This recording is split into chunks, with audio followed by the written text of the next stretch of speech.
But we have to pass the bill so that you can find out what is in it away from the fog of the controversy. Well, you will have to live under Obamacare, but Congress won't. Senators, representatives, and their top aides will be able to stay in their current health care system, so they will still get a taxpayer-funded contribution to help pay for their health plans. That's because of a last-minute deal worked out before Congress went on vacation for 5 weeks. The deal gets Congress out of the original language of Obamacare. Representative Quinn. Thank you, Mr. Brown. And just for everybody here, I know that we were here early this morning, and I've been talking with Representative Chumley about my support of his bill and wanting to move forward in a way that we could best oppose Obamacare. And I appreciate your and Mr. Chumley working with us on this amendment this morning. One of the things that I think is important, and you and I discussed earlier today, was, for example, the forced home inspections. For example, the forced home inspections that I've heard about, but also. It knows the truth, by the way. Yes. Obamacare may soon be knocking at your door. Literally, a brand new federal program will spend $250 million, $224 million taxpayer dollars to send government home inspectors to your house, saying the program will help at-risk kids. So is Obamacare trumping your right to privacy, snooping on you and your family? Stuart Varney says yes, it sounds like it. Yes, it is. This is a new opportunity for the government to snoop on you. This is a greater opportunity for an intrusion directly into your home and the way you raise your children. Explain what the home snooper is going to do. Okay, you can knock on the door. Ding dong, here we are, unannounced, a random visit, if you have certain risk factors associated with your home. All right, I'll be at home. You be the Obama snooper. What are you going to ask me? Good morning, Mr. What's your name again? Ducey. Good morning, Mr. Ducey. That's right. Morning, Mr. Ducey. I understand that you use tobacco in your house, and you've got young children in your house. May I come in and take a look around? Because your child is at risk.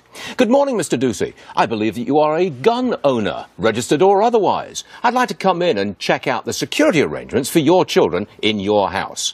And by the way, taxpayers are going to pay for this intrusion into your home and your privacy and how you raise your children. You know, my first inclination would be to answer none of your damn business. But the government doesn't take that for an answer, do they? No, it does not, because you have placed your children at risk. Therefore, you are subject to a random, unannounced inspection of your home by the Obamacare people. Okay, so that information, whether there's a smoker in the house or you own a gun, that's going to now go into a federal database, right? That is correct, yes, along with a lot of other data about you and your family, and you now have this opportunity for intrusion direct into your privacy. Look, to me, this is the exact opposite of what America stands for. Surely America is individual liberty and freedom, not the intrusion by the government knocking on your door, wanting to inspect your property. That's a big deal. That is outrageous. It is outrageous. To track down smokers and gun owners, and you know it's going to be on a map somewhere. Whole bunch of others. If your child does not have the right educational attainment level,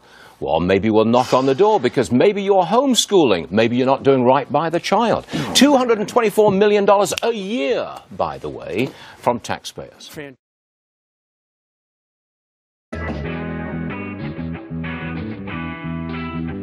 Our elected officials have pretty serious jobs, particularly our president, who is tasked with ultimately representing us in matters that deeply affect our everyday lives. So when we see Obama treating us as mindless masses to be manipulated, we should question it. Which is why I'm questioning, why is Obama now recruiting celebrities to sell us on buying into Obamacare?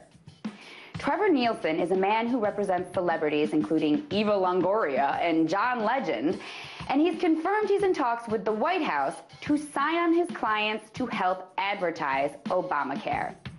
The White House is also in talks with the NFL and the NBA to help promote the new insurance options. Apparently, officials working to implement the healthcare program recognize that they need to create a buzz to draw people into the new health insurance exchanges.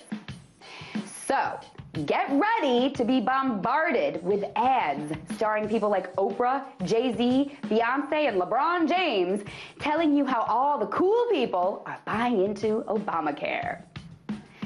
The whole point of Obama recruiting professional sport and Hollywood stars is to reach today's youth and to try to get them to sign up for coverage, just like he used them to get elected. Just like his wife used Beyonce for her Let's Move platform. He could choose to air a TV commercial where he looks into the camera and says, look, everyone should sign up for this new healthcare program. It's going to cost you more probably, but in the end, our country will be better for it because all of our citizens will no longer have to worry about medical expenses. Or he could air a TV commercial where he explains how Obamacare will not just be a giant profit machine for our crappy insurance companies. Instead, he's going to air TV commercials where Eva Longoria of Desperate Housewives fame is all made up and reads a teleprompter filled with Obamacare propaganda while probably banking millions for it. Why? Because Obama is the glamorous president. He constantly uses celebrities to push his legislative agenda onto the masses because he clearly thinks we're all a bunch of mindless idiots who do everything rich entertainers tell us to do. It's disgusting. The only thing more disgusting is that he's probably right about a lot of Americans. Death panels. Death panel. Death panel. Death panel. Their lies about phony death panels have all been proven false. Unfortunately, there are real death panels in America. In the spring of 1987, as a physician, I denied a man a necessary operation that would have saved his life and thus caused his death. And I'm haunted by the thousands of pieces of paper in which I have written that deadly word, denied. Sarah Palin called them Obamacare death panels, and she was vilified for it. Now, 4 years later, are a growing number of Democrats proving her right, like this one. Former Democratic National Committee Chairman Howard Dean, he's worried about the panel set up to decide how much health care you and I are entitled to, and so is this list of congressional Democrats. They want the panel repealed. Sarah Palin joins us now in the hot seat with her first reaction. Governor, thank you so much. Were you surprised when you see the likes of Howard Dean and other Democrats jumping on board saying, hey, the governor was right? Well, it was a pleasant surprise, and I don't think that we should condone them for finally trying to jump off the Obama train wreck that is coming down the pike here. I appreciate that they acknowledge it. Of course, there are death panels in there, but the important thing to remember is that's just one aspect of this atrocious, unaffordable, cumbersome, burdensome, evil policy of Obama's, and that is Obamacare. And what do you think their motive is for coming onto your side, saying, hey, maybe we should slow down with this law? Well, it's in black and white in the law that there will be rationing of health care. They couldn't go forever in not acknowledging that, or they would look like complete buffoons, and they would be deemed incompetent, having not read the law to understand that death panels are a part of this atrocity. So I think it was just a matter of time, and the 22 Democrats who have now acknowledged part of the problem of Obamacare, again, as I say, they should be thanked and not condemned. And I think that as more and more of our congressmen and women actually read the law, and as more of us bring to light more things in the 20,000 pages of rules and regulations accompanying Obamacare, more of them will try to jump off the train wreck that's coming. All right, well, lawmakers on Capitol Hill clashed over privacy concerns. Health insurance exchanges will be up and running October 1st. The application process requires the IRS to share private data with other agencies working to enroll people in the program. That sparked concerns about protecting privacy, especially after the way IRS officials targeted conservative groups before last year's election. This data hub, is a hacker's dream, but I don't know who I most fear, someone from the outside hacking the information or the way our government handles it. Why should we trust the IRS to protect our taxpayer information under Obamacare? We share information roughly with 300 different federal and state agencies as a matter of routine business. And we have procedures and safeguards in place to protect that information. Democrats say these Obamacare hearings are politically motivated, but Republicans say the IRS Tea Party scandal was real, and they're worried about the IRS overseeing the Affordable Care Act. This hearing is really the culmination of months of a careful buildup. The majority has been crafting a scandal narrative to support their truly relentless agenda to appeal the Affordable Care Act.